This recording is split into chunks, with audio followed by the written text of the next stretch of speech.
Ghost Stories from My Vietnamese Grandparents by Eskimo Kiss 1. Greetings. I'd like to take the opportunity of the purge to post some stories I've gathered from my parents and grandparents growing up in Vietnam. As my English and writing skill, grammar is not good enough for normal submission, I think. Just a little background. My family and I are from Saigon, and the eldest of my family were in the South Vietnamese Army during the Vietnam War, including my grandpa, who was an officer who worked closely with the U.S. forces. Story 1. This was before the war. My uncle, let's call him Phan, was a Xe-om driver, literally translated to vehicle hog. They are basically a taxi or Uber, but with a motorcycle instead. He would drive to his hangout spot, generally near street corners or marketplaces, where people would flag down or approach a driver if they needed a ride somewhere. During the 50s, most of Saigon still was quite underdeveloped, and so many parts of the city were just still farmland. My uncle's family was poor, so they lived in one or more rural areas of Saigon. One night as he was driving back from work, it was around 5 or 6 p.m., which was already pretty dark. He saw a girl standing near a palm tree next to a farm patch. She looked like a young girl in her late teens, wearing a white Vietnamese traditional dress called an áo dai, which usually is worn by female high school students. My uncle was concerned about the girl standing alone in the middle of nowhere, so he stopped next to her and asked her if she was okay, to which she replied she had injured her ankle and couldn't walk home. He glanced down at her slipper and saw the bruise, so he offered to take her home, in which she replied that she didn't have any money to pay my uncle. Despite not getting a lot of customers, he told the girl that she could hitch a ride with him for free, just helping out. The girl nodded and climbed onto the back seat of the motorcycle, and they took off. While on the road, Phan asked her where she lived. She said she couldn't remember the exact address, but she would give him the direction along the way. My uncle agreed and followed her direction for a good 10 minutes or so, but he noticed that he had driven farther away into the rural wilderness rather than to the area where people usually lived. Though this was strange, Phan asked the girl why was the house so far out from the town, to which she did not reply. After about 5 minutes later, Phan realized that he no longer felt her weight or her hand on the back holding on to him. He stopped and checked the back seat of the motorcycle. Nothing. No one was sitting there, not even a dent or any heat on the tattered seat of the motorcycle. He initially thought she jumped off somewhere during the way, but considering the speed he was going and how that would have caused serious injury with her dress and ankle, it took a minute for Phan to realize where he was at. The graveyard. On both sides of the little road were a graveyard that was built far from the towns for space and superstitious reasons. Upon realizing this, the hair on his neck stood straight up, and he instantly did a U-turn and made his way back to the town. Phan got home safely half an hour later, still nervous about the incident. He was glad to be home, though still in wonder about what happened to the girl. Who was she? What was she? That night, my uncle had a searing pain on his back, as if tiger's claws were ripping open through his skin, screaming in agony. The whole town, including his family, hearing the scream, all woke up and gathered at the house. When one neighbor checked his back after hearing his complaints, they saw blood from 1,000 scratch marks on his back, as if someone with long nails had drilled into his skin. Horrified, the villager asked what he was doing earlier. Phan explained what happened with the girl. Everyone looked in utter horror after realizing what had happened.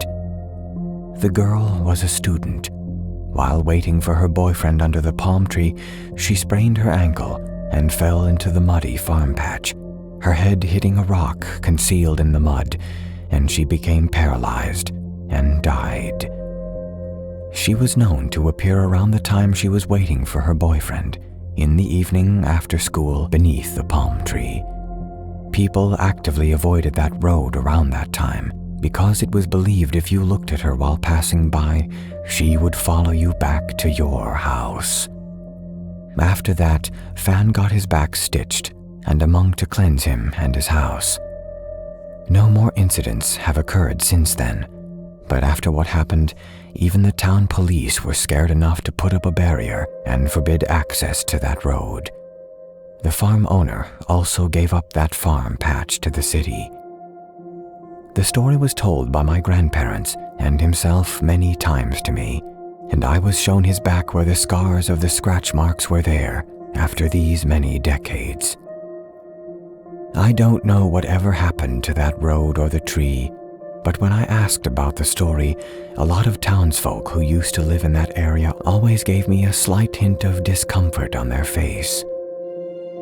Let me know if you guys would like to hear another story. I definitely will post more here if anyone's interested.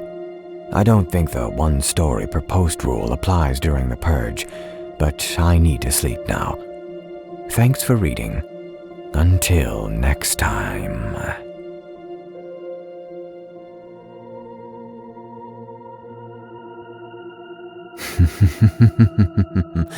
Hello. As promised, here are more stories that I've gathered from my parents and grandparents.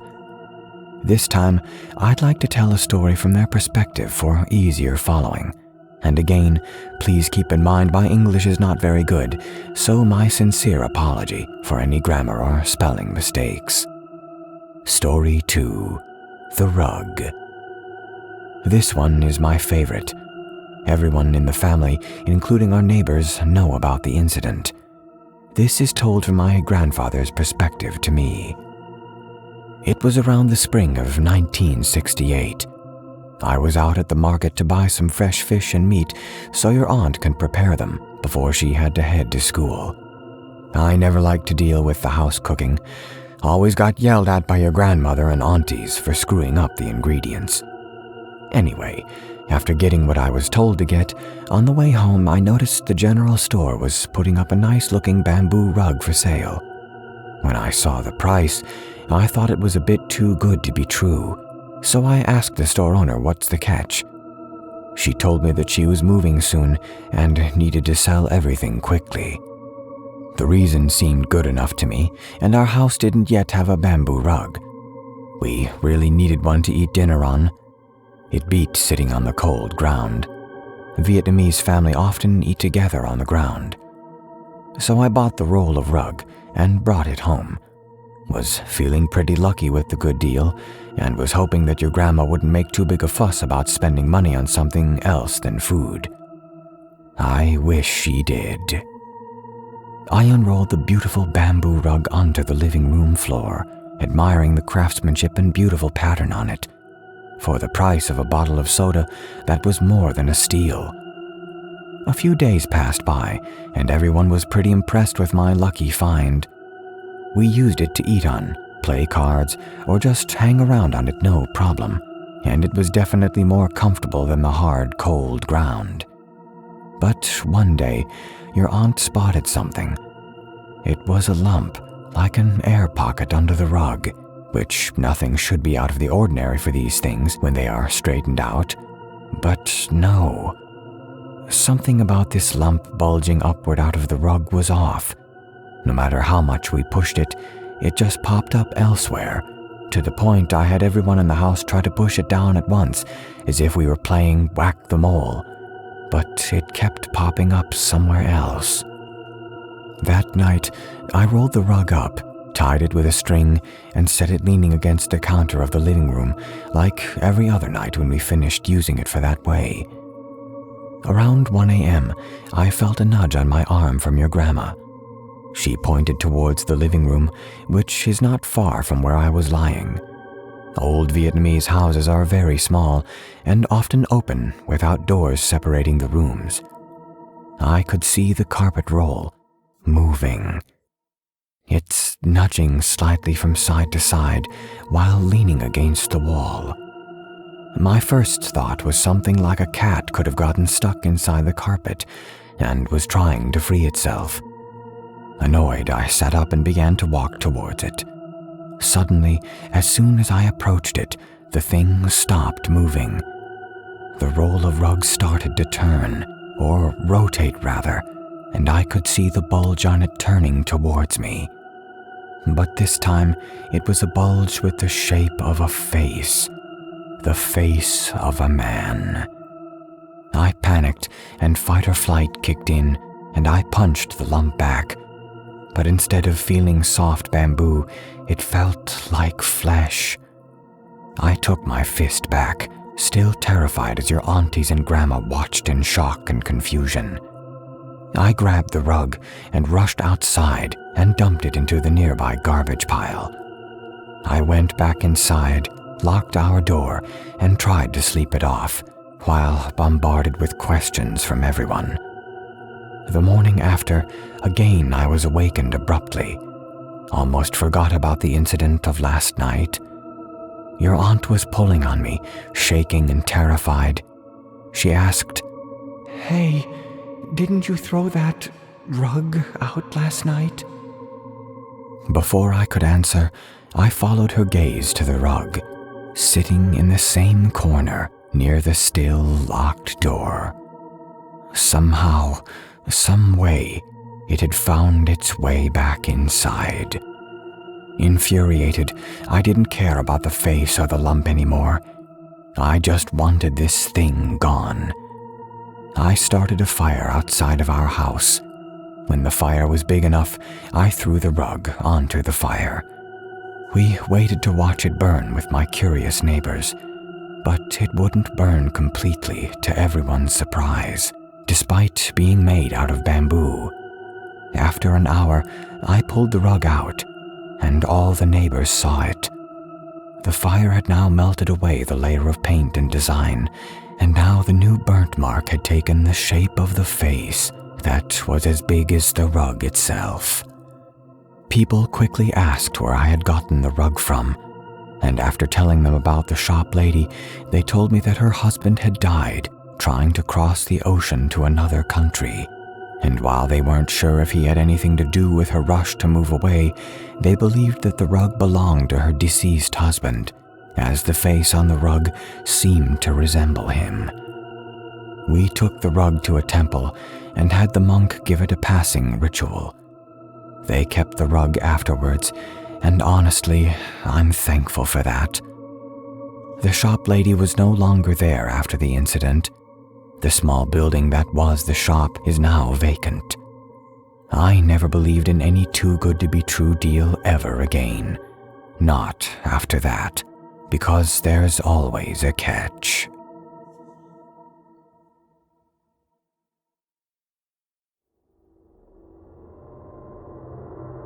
This story is from my dad.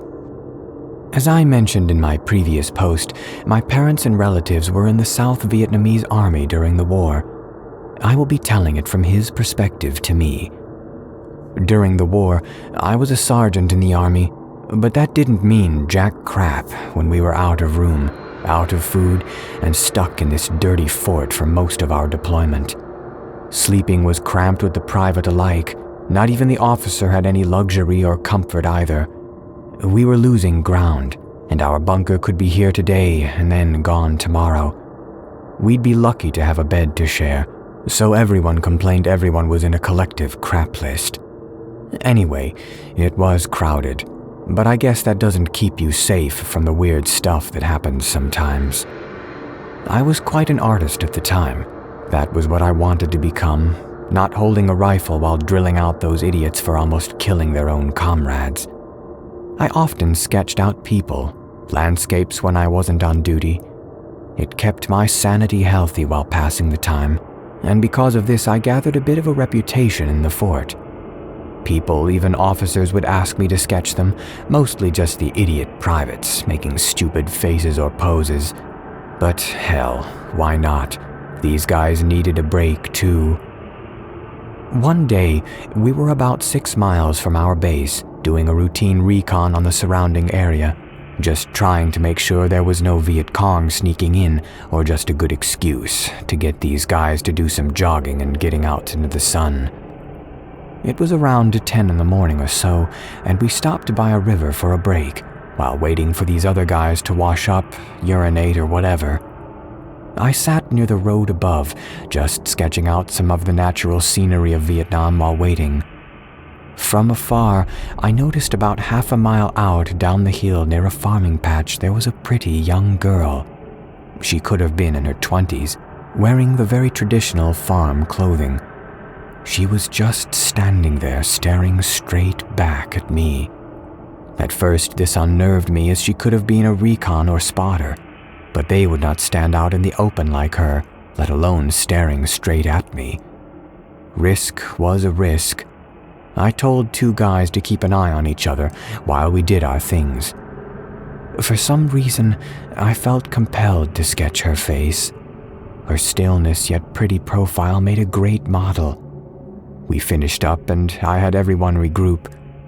When asked about the girl, the 2 guys said that she just left and went out of sight eventually to the opposite direction of the river.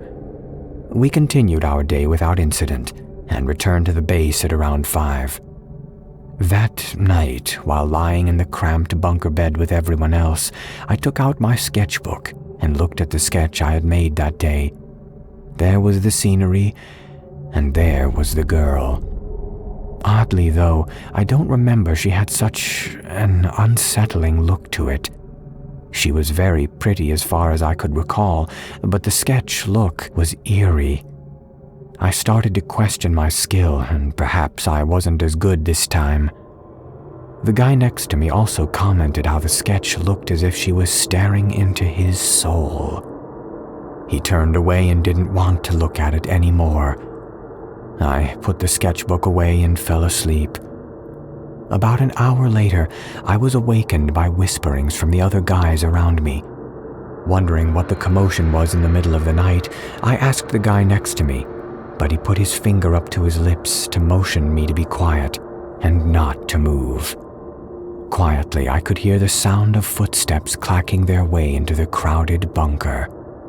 Keep in mind, this was a bunker cramped with 40+ grown men in there, and here we were, all lying together with our eyes half open, seemingly terrified at something.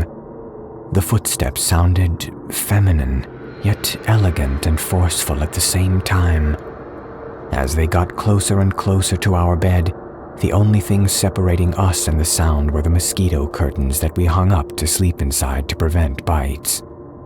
The sound got closer, especially to my location, and the guy next to me was slowly shaking.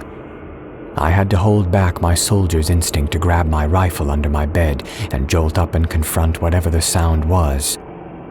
The sound of the footsteps slowly stopped right next to my bed.